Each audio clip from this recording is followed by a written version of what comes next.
It could be one of the most significant historic finds along the Gulf Coast in many, many years. What could be the remains of the last known ship to bring slaves from Africa to America is believed to have been discovered in the Mobile Delta. News 5's Bill Riles spoke to the man who found the ship.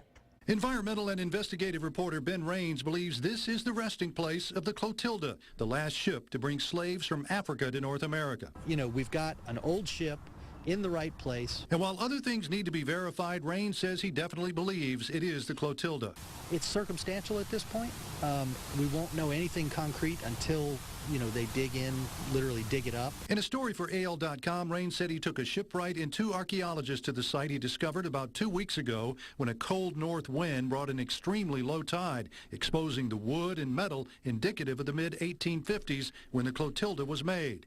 He believes there may be much more of the ship preserved in the mud. You might still have all the inner construction down there, which would have included the pens where they had the captives, manacles.